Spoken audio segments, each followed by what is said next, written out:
نحمده ونستعينه ونستهديه ونعوذ به من شرور أنفسنا ومن سيئات أعمالنا. من يهده الله فلا مضل له ومن يضلل فلن تجد له وليا مرشدا.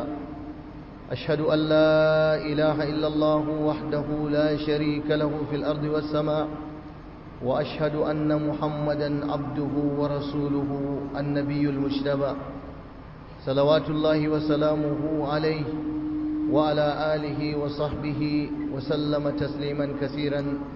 أما بعد، يا مسلمي، cikin taimakon Allah da kaddarawarsa ya rubuta mana zuwa wannan kwanaki masu albarka, kwanaki na 10 farko na watan Zulhajji da annabi ya ce da su afdalu ayyamid duniya.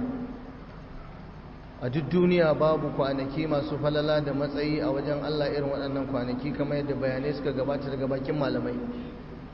A duniya gaba ɗaya yau abinda ake magana kenan, bayani akan falalar wannan kwanaki, saboda mutane su yi ƙoƙari su ribata, su samu falalar wannan kwanaki su yi ibada a ciki. Mun sha faɗa muna maimaitawa, duk wani abu mai matsayi mai falala irin wannan in an yi shi da kai bana, wataƙila baɗi ba da kai za a yi ba. Ana so a yawaita ibada a cikin wannan kwanaki, wanda ibada a cikin wannan kwanaki ba daidai take da ibada a sauran kwanaki na duniya ba gaba daya.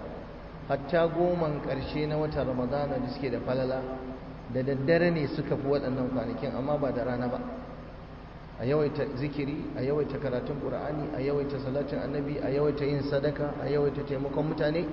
Duk abin da mutum zai yi ya ga ya taimaka wa wani, to yana da kyau ya yi shi a waɗannan kwanaki masu albarka, saboda ya samu falalar. Allah yana ninninka lada, wata tanazzalu fiha ar-rahmat, rahama ta ubangiji tana ta sauka ne a cikin waɗannan kwanaki. Allah ka buɗa mana. Daga cikin ibadun da suke ci wannan kwanaki akwai arfa.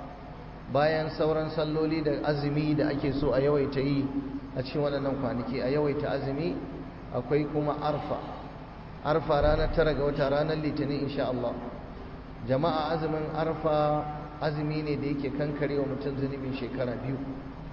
Duk wanda Allah ya masa arziki ya iya azumtan wannan rana ta 9 ga watan Zulhajji, alhazai suna kan arfa, kai kuma kana azumi, to za ka samu gafarar zunubi shekara 2, shekarar da ta wuce da kuma shekarar da za ta zo maka gaba daya. So kada mutum ya sakaci ya bari wannan rana ta arfa bai azumi a ciki ba. Ku kusanci Allah, ku nemi Allah ya amsa muku bukatunku da addu'o'inku a cikin wannan rana. Kada mutum ya kuskura ya manta, ko shi ko iyalinsa, dan ba lalle ne baɗi za a yi da kai ba.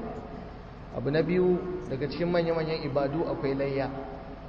Layya ita ce dabba ne da ake yankawa daga cikin bahimatul an'ami, taqarruban ila Allah fi ayyamil Eid. Dabbobi ne ake yankawa cikin